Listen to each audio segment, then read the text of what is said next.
ഇന്ന് ദിവസം 134.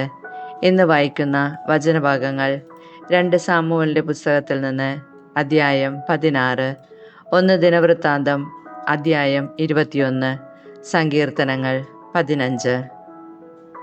2 സാമുവേൽ അധ്യായം 16. ദാവീദും സീബയും. ദാവീദ് മലമുകളിൽ കടന്ന് കുറച്ചു ദൂരം ചെന്നപ്പോൾ മെഫിബോഷത്തിന്റെ ദാസനായ സീബയെ കണ്ടുമുട്ടി. അവന്റെ അടുക്കൽ 2 കഴുതകളുണ്ടായിരുന്നു. അവയുടെ പുറത്ത് 200 അപ്പവും 100 ഉണക്കമുന്തിരിക്കുലയും 100 കുല വേനൽക്കാല ഫലങ്ങളും 1 തോൽക്കുടം വീഞ്ഞുമുണ്ടായിരുന്നു.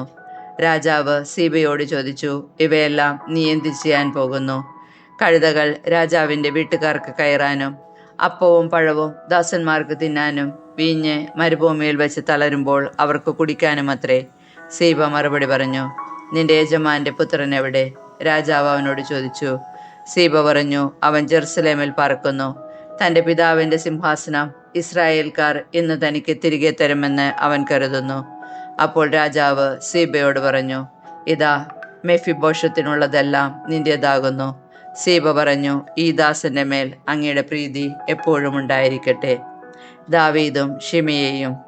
ദാവീദ് രാജാവ് ബഹ്റൂമിലെത്തിയപ്പോൾ സാവോളിന്റെ ബന്ധുവായ ഗേരയുടെ മകൻ ഷിമെയി ശാപം ചൊരിഞ്ഞുകൊണ്ട് പുറപ്പെട്ടു വന്നു. അവൻ ദാവീദിന്റെയും ദാസന്മാരുടെയും നേരെ കല്ലെറിയാൻ തുടങ്ങി. അനുചരന്മാരും അംഗരക്ഷകന്മാരും രാജാവിന്റെ ഇടത്തും വലത്തും നിന്നു. ഷിമെയി ശപിച്ചു പറഞ്ഞു, കൊലപാതകി, നീച, കടന്നുപോകൂ.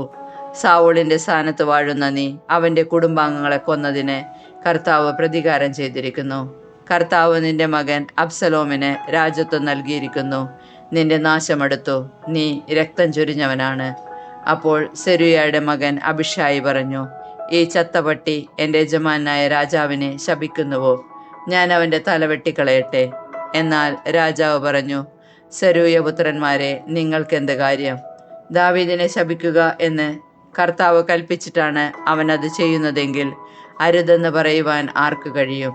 ദാവീദ് അബിഷായിയോടും തൻ്റെ ദാസന്മാരോടും പറഞ്ഞു, ഇതാ എൻ്റെ മകൻ തന്നെ എന്നെ കൊല്ലാൻ ശ്രമിക്കുന്നു.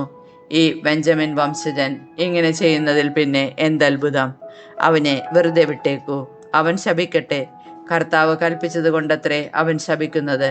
കർത്താവ് എൻ്റെ കഷ്ടത കണ്ട് അവൻ്റെ ശാപത്തിന് പകരം എന്നെ അനുഗ്രഹിച്ചേക്കാം. അങ്ങനെ ദാവീദും കൂടെയുള്ളവരും യാത്ര തുടർന്നു. മലമുകളിൽ ദാവീദിന്റെ വഴിക്ക് സമാന്തരമായി ഷിമെയയും നടന്നു. അവൻ ശപിക്കുകയും കല്ലും മണ്ണും വാരി എറിയുകയും ചെയ്തുകൊണ്ടിരുന്നു. രാജാവും കൂടെയുള്ളവരും ക്ഷീണിതരായി ജോർദാനിലെത്തി. അവർ അവിടെ വിശ്രമിച്ചു.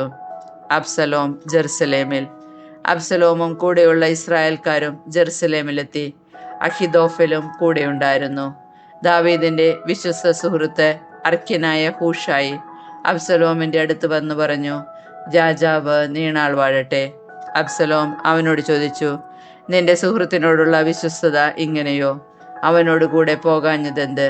ഇല്ല, കർത്താവും ഈ ജനവും ഇസ്രായേലരും തെരഞ്ഞെടുത്തവന്റെ ഭാഗമത്രേ ഞാൻ അവനോട് കൂടെ നിൽക്കും. എൻ്റെ യജമാന്റെ മകനെ അല്ലാതെ ഞാൻ ആരെ സേവിക്കും?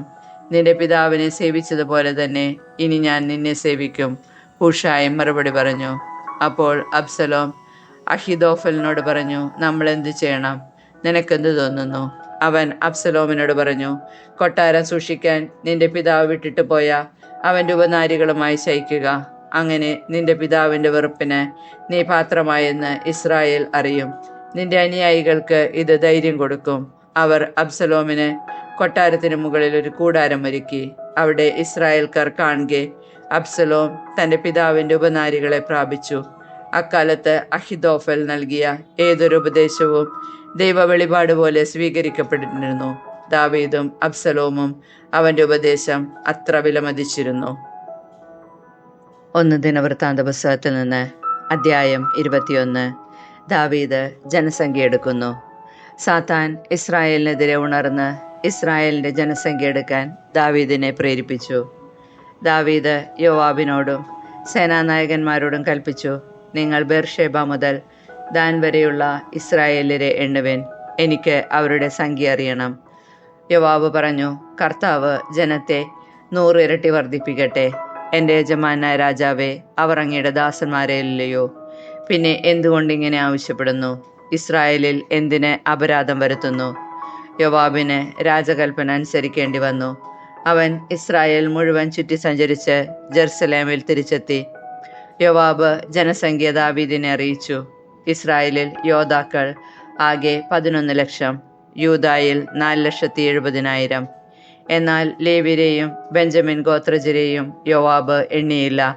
കാരണം രാജകൽപ്പനയോട് അവന് വലിയ വിദ്വേഷം തോന്നി. ജനത്തിൻ്റെ കണക്കെടുത്തത് ദൈവത്തിന് അനിഷ്ടമായി. അവിടുന്ന് ഇസ്രായേലിനെ ശിക്ഷിച്ചു. ദാവീദ് ദൈവത്തോട് പ്രാർത്ഥിച്ചു, ഇതുവഴി ഞാൻ വലിയ പാപം ചെയ്തു പോയി. അവിടുത്തെ ദാസന്റെ അകൃത്യം ക്ഷമിക്കണമേ. വലിയ ഭോഷത്വമാണ് ഞാൻ ചെയ്തത്. കർത്താവ് ദാവീദിന്റെ ദീർഘദർശിയായ ഗാദിനോട് അരുളി ചെയ്തു, ദാവീദിനോട് പറയുക, കർത്താവ് അരുളി ചെയ്യുന്നു, ഞാൻ പറയുന്ന 3 കാര്യങ്ങളിൽ ഒന്ന് നിനക്ക് തിരഞ്ഞെടുക്കാം. അത് ഞാൻ നിന്നോട് ചെയ്യും.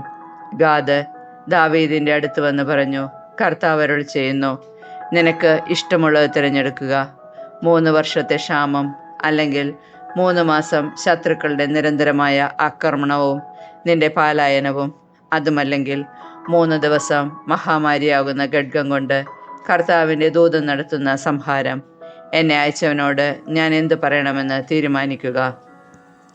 ദാവീദ് ഗാദിനോട് പറഞ്ഞു, ഞാൻ വലിയ വിഷമസന്ധിയിൽ പെട്ടിരിക്കുന്നു. മനുഷ്യരുടെ കരങ്ങളിൽ പതിക്കുന്നതിനേക്കാൾ കർത്താവിൻ്റെ കരങ്ങളിൽ പതിക്കുന്നതാണ് ഭേദം. അവിടുത്തെ കാരുണ്യം വലുതാണല്ലോ. കർത്താവ് ഇസ്രായേലിൽ മഹാമാരി അയച്ചു. 70,000 ഇസ്രായേലിയർ മരിച്ചു വീണു. ജെറുസലേം നശിപ്പിക്കാൻ ദൈവം ദൂതനെ അയച്ചു. അവൻ നഗരം നശിപ്പിക്കാൻ തുടങ്ങിയപ്പോൾ കർത്താവ് മനസ്സുമാറ്റി സംഹാരദൂതനോട് കൽപ്പിച്ചു, മതി, നിന്റെ കരം പിൻവലിക്കുക. അപ്പോൾ കർത്താവിൻ്റെ ദൂതൻ ജബൂസ്യനായ ഒർണാന്റെ മെതിക്കളത്തിനരികെ നിൽക്കുകയായിരുന്നു. കർത്താവിൻ്റെ ദൂതൻ ജെറുസലേമിനെതിരെ വാളൂരി പിടിച്ചുകൊണ്ട് ആകാശത്തിനും ഭൂമിക്കും മധ്യം നിൽക്കുന്നതാണ് ശിരസുയർത്തിയപ്പോൾ ദാവീദ് കണ്ടത്. ഉടനെ അവൻ ശ്രേഷ്ഠന്മാരും ചാക്കുടുത്ത് സാഷ്ടാംഗം വീണു. ദാവീദ് പ്രാർത്ഥിച്ചു, ജനത്തിൻ്റെ കണക്കെടുക്കാൻ ആജ്ഞാപിച്ചത് ഞാനല്ലേ? ഈ അജഗണം എന്തു ചെയ്തു?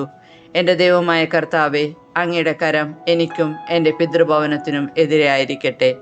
അവിടുത്തെ ജനത്തെ മഹാമാരിയിൽ നിന്ന് മോചിപ്പിക്കണമേ. കർത്താവിൻ്റെ ദൂതൻ ഗാദിനോട് പറഞ്ഞു, ജബൂസ്യനായ ഒർണാന്റെ മെതിക്കളത്തിൽ ചെന്ന് അവിടെ ദൈവമായ കർത്താവിന് ഒരു ബലിപീഠം പണിയാൻ ദാവീദിനോട് പറയുക. കർത്താവിൻ്റെ നാമത്തിൽ ഗാദ് പറഞ്ഞ വാക്കനുസരിച്ച് ദാവീദ് പുറപ്പെട്ടു. ഒർണാൻ ഗോതമ്പ് മെതിച്ചു കൊണ്ടിരിക്കെ തിരിഞ്ഞു നോക്കിയപ്പോൾ ദൂതനെ കണ്ടു. അവനും 4 മക്കളും ഒളിച്ചു കളഞ്ഞു. ദാവീദ് വരുന്നത് കണ്ട് ഒർണാൻ മെതിക്കളത്തിൽ നിന്ന് പുറത്തു വന്ന് നിലം പറ്റെ താണു വണങ്ങി. ദാവീദ് അവനോട് പറഞ്ഞു, കർത്താവിന് ഒരു ബലിപീഠം പണിയാൻ ഈ കളം എനിക്ക് തരിക. അതിൻ്റെ മുഴുവൻ വിലയും സ്വീകരിച്ചു കൊള്ളുക. ജനത്തിൽ നിന്ന് മഹാമാരി ഒഴിഞ്ഞു പോകട്ടെ. ഒർണാൻ ദാവീദിനോട് പറഞ്ഞു, അങ്ങ് അതെടുത്തുകൊള്ളുക. എൻ്റെ യജമാനായ രാജാവിന് ഇഷ്ടം പോലെ ചെയ്യാം. ഇതാ, ദഹനബലിക്ക് കാളുകളും വിറകിന് മെതിവണ്ടികളും ധാന്യബലിക്ക് ഗോതമ്പും എല്ലാം ഞാൻ വിട്ടുതരുന്നു.